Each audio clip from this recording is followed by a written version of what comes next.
the main goal that I have for today is to actually argue that it is by raising children who are aware of social inequalities that we will be able to finally, it's right there on top, you can read it, that we will be able to have a social development that would stream from the workforces to our industries. People who are more aware that there is such thing as privilege. People who are more aware that there's something that must be done. So it's a mouthful of goal, I know. So let me start off by talking about my son, which is my way of answering that question. I actually tried different ways of answering this question. I tried the academic way, which is far more easier. But I suppose that this is not the venue to give you some review of literature. So I decided I'll have to answer it with using the story of my son. One time we were in a popular mall and we were browsing through some toys, and he saw a hairdresser set.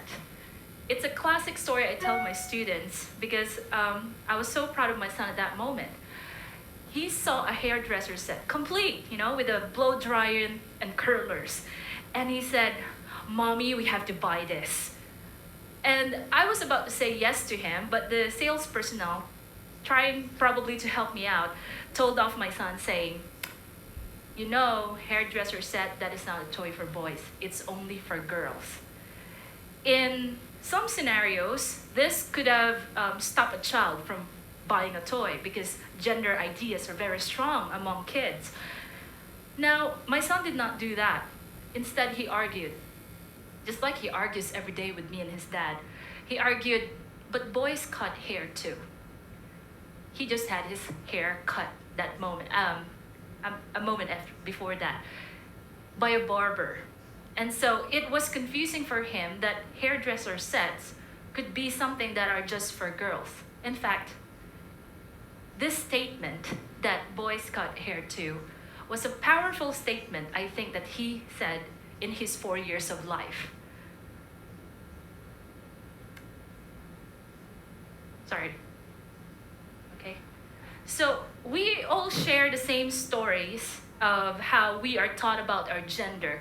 We're told things that you could have probably heard would be, why are you doing that? You're a girl. I remember my grandfather saw me drinking a bottle of beer one time, and he said, "You're not supposed to do that. You're a girl. You should be like your grandmother."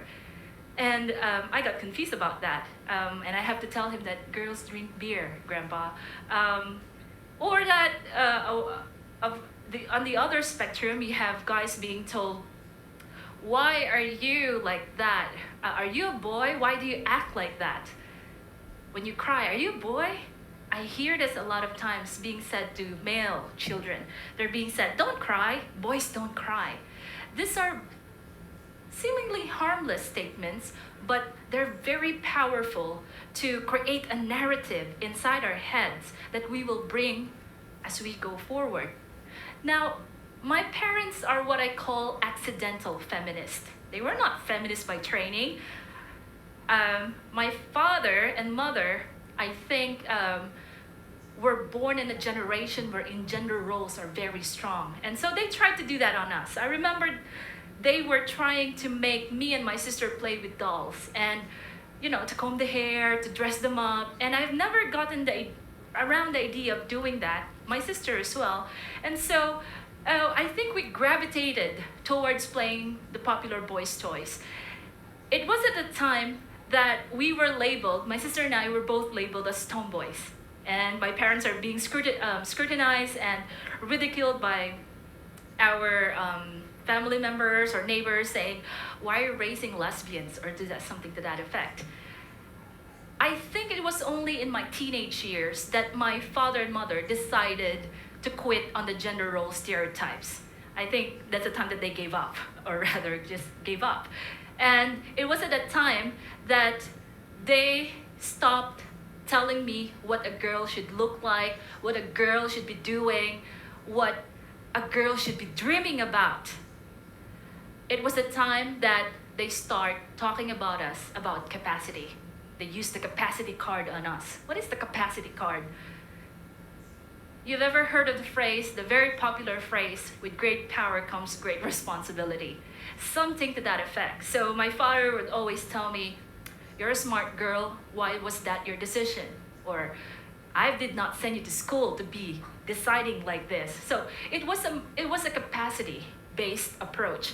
And I think it was at this moment in my life that I realized my privilege. It was at this moment that I was made aware of social inequality, that there were poorer people, there were people who did not get to school. Why weren't they able to go to school? Why were they not being clothed properly? My goodness, why don't they get vaccines? Because they can't access these things. And that was the time that I learned about how privileged I am, that I am studying, that I am comfortable, that I am being driven to school, having good food. I never experienced hunger nor deprivation. That was what that thing brought me. Instead of focusing on my role as a woman, my parents decided to focus on what should be my role as a privileged individual. Now, we all, we can talk nonstop about women and empowerment, but not a lot of women have experienced such a privileged life as you and I probably have. Some of the current issues that women face today would include acid attacks, and this is done mostly in parts of India. You have bride kidnapping in parts of Central Asia. Imagine this girl was just going to school, and then now she was kidnapped by the entire family of the man so that they could marry her without her consent to this man. We also have the very discussed gender-based pay gap in the United States. You can see how big the margin is between men and women. Even if you have the same capacity, as long as you're a woman, you're paid less than your male counterparts. And of course, there's the massive talk right now about sexual assault and harassment done to women that sparked the hashtag #MeToo movement in the social media. You have a lot of people talking about it and a lot of people saying "Me too," saying "Me too," saying "Me." In the Philippines, the normalization of gender bias has been so real for most of us. It doesn't matter if you're from the high street or you're from the slums. You will get it as a woman. You will be catcalled. You will be slut-shamed. You will be called a lot of names for not performing your role. You just walk past a group of guys, you look a bit nicer, and then you'll get it. It doesn't matter if you're educated. It doesn't matter if you came in with your how much worth of attire. It doesn't matter. You will experience it. Now, as a female academic, I have been subjected to a lot of things. As a female academic, one of the issues I face is that I am always faced with a duality of roles. Am I really a full-time mother? Am I really a good wife? Or am I being a good academic? And so when I actually succeed in my career, when I face success in my career, people are saying, "Oh my God, you're a superwoman, how do you do that?" Why? Because they know that people who are excelling in their career should not be good mothers. You can never have both worlds. That's what I heard from one of my colleagues. And one of my colleagues, out of her frustration, asked me the question, how is it that we, women in the academe, are being expected to excel equally, just like our male peers, who are never given the role of caregiving? How is that even possible?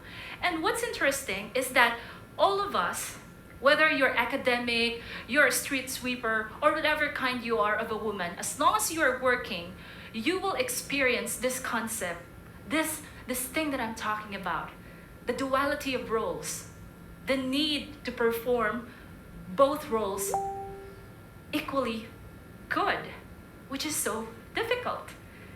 And I do remember one time I was pregnant. I was teaching here, and people can't understand it. They say, "Why are you still teaching? You should go relax and have a baby."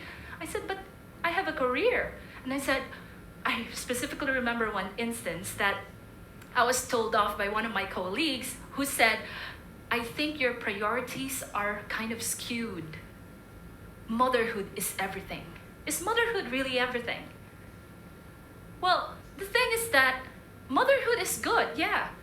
But I do wonder, and the men who are here present, I wonder if my husband ever gets such comments from his peers whenever he stays late out for work.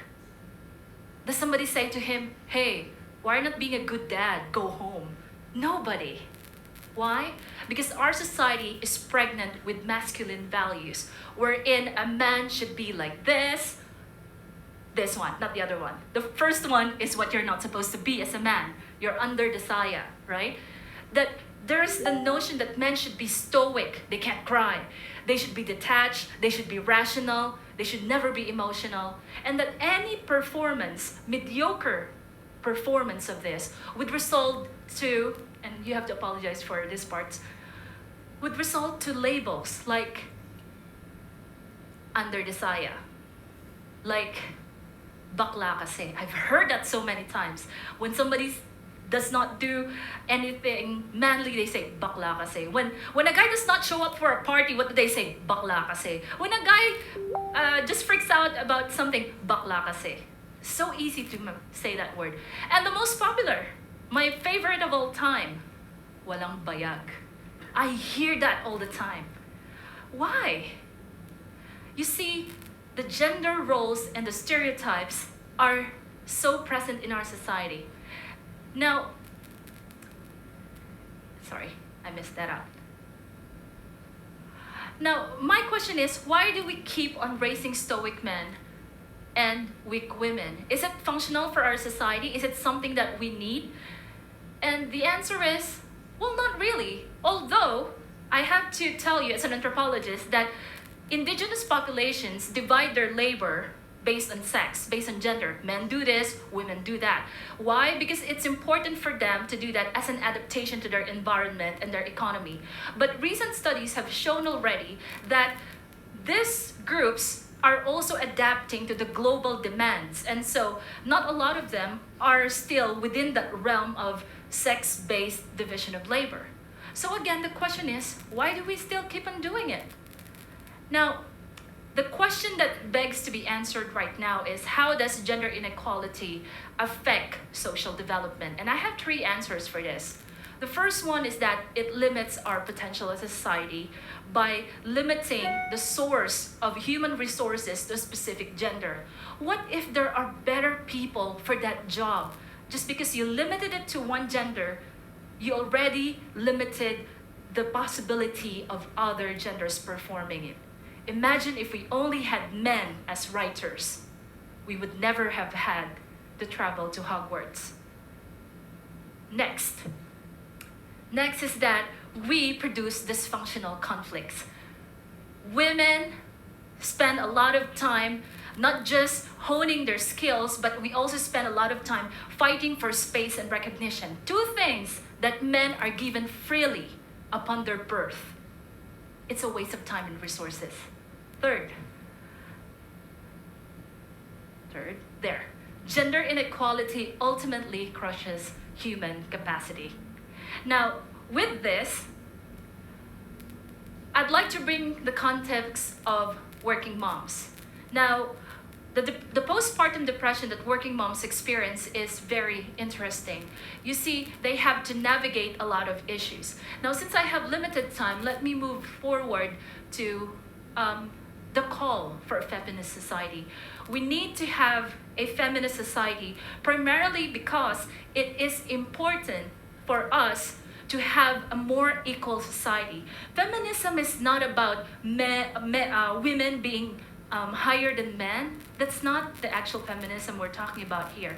Feminism here is the call for men and women to have equal access, equal opportunities for for the development of our society. Now, it might sound mouthful because, you know, I'm using such rainbow ideas of development, but my point being is that we are not here to compete with men. We are here to ask that we be given the same rights, the same privileges, the same opportunities that our counterparts have. Look at this. The paternity leave versus the maternity leave across the world.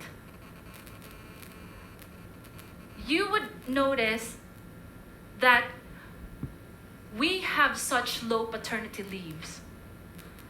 Before the expanded Maternity Leave Act of 2017, men are given 7 days of paternity leave. Compare that to a woman with a 60-day leave. Now, why is that an issue? It's an issue because, for one, you make women the sole caregiver of the child. You immediately assign it through the law that you are the caregiver. And the men are supposed to be stoic, seeing their baby for the first time and have to leave them for 7 days, after 7 days, because that's their role, to go to work and then to function as workers. It's violent for both sexes. Our home is never the perfect one. You know, never a perfect feminist home. My husband and I still argue about how to raise a feminist home. And for that reason, one of the things that I always argue about for him is that we need to do more. We need to create opportunities for other sexes, for other members of our society. Why do we have that obligation? Because you and I have been exposed to a lot of things already. This talk, your classrooms, television, we are all given multiple chances to break away from this barrier. And that culture changes. Now, I was supposed, if I may, I was supposed to read a particular letter that I wrote for my son when I was doing work with prostitutes and women in prostitution in Cebu. And I wrote this because I was so overwhelmed with the contrast of the life of my son compared to the life of my informants. And for this one, I told him that I'm sorry that mommy has to leave you and daddy for days, and that is to do research. Every night you might go about wondering why I'm not coming home. It is not because I don't love you enough. In fact, it is because I love you so much that I don't want you to grow up in a society that is pregnant with inequality. Please remember that for every paper that I write and read in a fora, we are gaining an inch in altering the perspective of people. An inch that could mean the world to another person. A young girl who may not have the same life like what your dad and I have given you. You will grow up occasionally missing me for these very reasons. You may even get mad at me for not being like moms of your friends who devote their entire time for them. But I need you to remember that we should never be just for our own. So in these coming nights that you will miss my skin, my hair, my embrace, remember that mommy is just trying her best to make your world a better one.